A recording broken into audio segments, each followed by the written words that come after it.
এই মাথারি আমার খাওয়া পছন্দ করে না, আমার আঙ্গুল পছন্দ করে না, জেলাস জেলাস জেলাস। ওকে ভাই, খাওয়াটা তো আমি খাই, এটা আমার আত্মতৃপ্তি। আমি কি আমার খাওয়ার কি স্বাধীনতা নাই? আমি কি খাওয়াটাও খেতে পারবো না? এতটা মানে তোমাদের এত ক্ষমতা, এত পাওয়ার আমাকে চুপসে করে রাখার জন্য? আমি তো এগুলো বলতে চাইনি, আমি তো চুপচাপই ছিলাম, তোমাদেরকেই ভালোবেসেছিলাম, তোমাদেরই মঙ্গল চেয়েছিলাম। তোমরা তো আমাকে এই পর্যন্ত নিয়ে এসেছো। এখন আমি মরে গেলেও আমার ভিডিওগুলি তোমরা দেখবে। তোমরা মানুষরূপী, মানে কি বলবো, যে কতটা জঘন্য, কতটা নিকৃষ্ট। ফেরাউনও হয়তো বা এতটা খারাপ ছিল না আমার মনে হয়।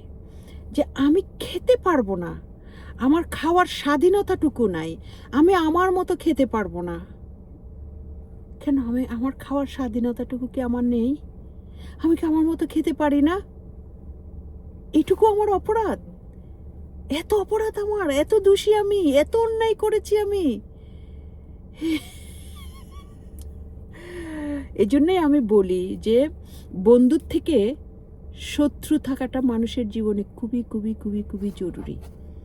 কারণ শত্রু এমন এমন বিষয় নিয়ে আসবে আপনার ব্যাপারে, এমন এমন শব্দ আপনার প্রতি ছুড়ে দিবে যে আপনি নিজেই অবাক হয়ে যাবেন। এই যেমন আমি এতদিন জানতাম না যে আমার খাওয়াটাও অপরাধ, আমাকে তার মতন করে খেতে হবে।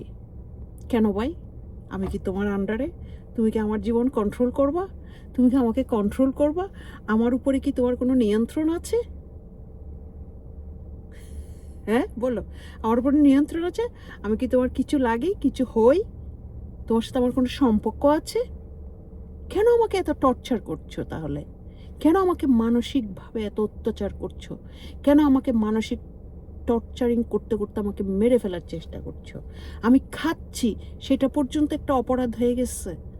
আমি খেতে পারবো না, আমার খাওয়াটাও কি তোমাদের মতন করে খেতে হবে? খাওয়ার স্বাধীনতাটুকু কি আমার নাই?